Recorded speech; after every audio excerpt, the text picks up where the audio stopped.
Coming up, we're going to get back out to that big story coming out of Cupertino. Apple launching a crop of new iPhones, a new Apple Watch, and a number of software upgrades. But investors not necessarily impressed with the announcement. We'll talk to an analyst about what the Cupertino giant missed out on coming up next.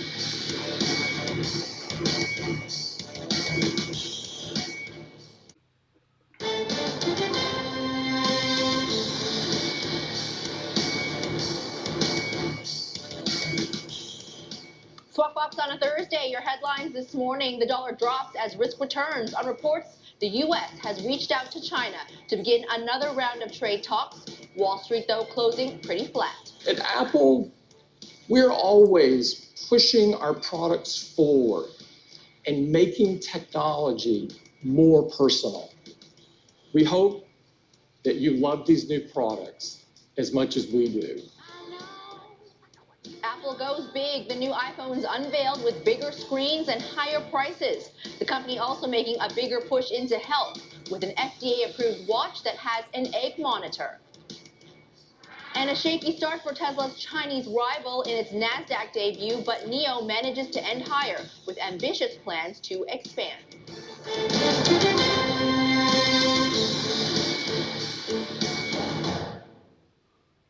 It's half past the hour. We are 30 minutes away from the open in Tokyo, and we have SGX Nikkei futures pointing to a stronger start with the implied open at 22,635. A little bit of a mixed lead coming through from Wall Street, but dollar yen at 111.23. Akiko. Okay, and we'll get additional data with machinery orders on tap a bit later. Thanks for that, Emily.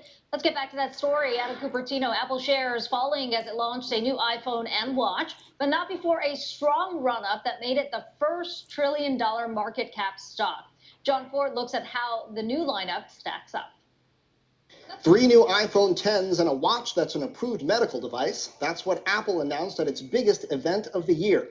For the last couple of years, Apple hasn't been selling more iPhones than in the past, but it has been able to charge more. This new lineup will test that trend.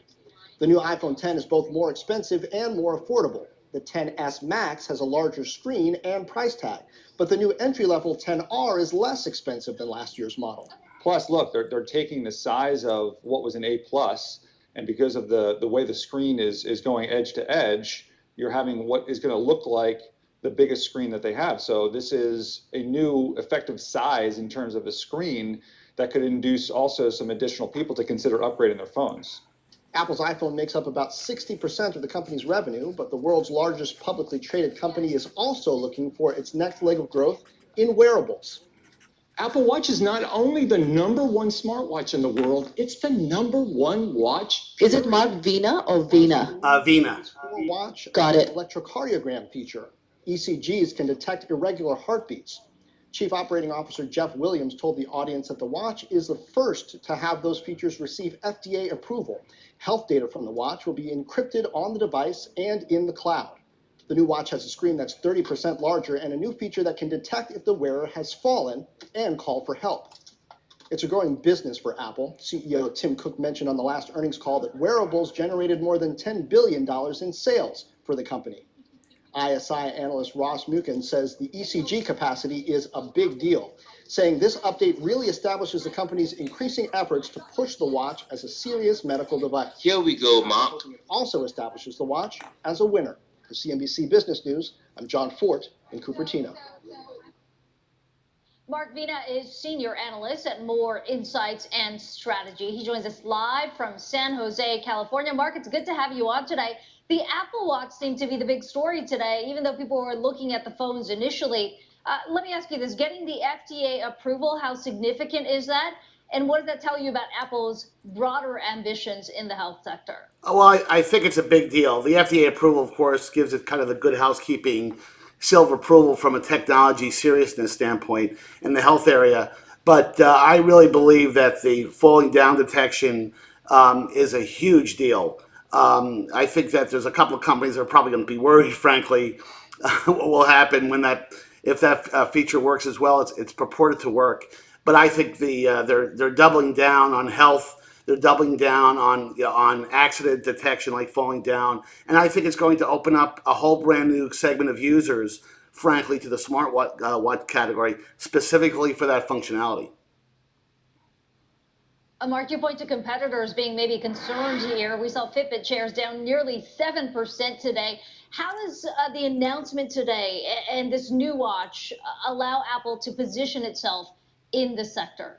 Well, Apple Watch is kind of like what happened years ago with the all-in-one printers. In those days, 25 years ago, you'd buy a printer, a scanner, and another device, and of course, all-in-one printers brought all that functionality together. The same thing is happening in the smartwatch category.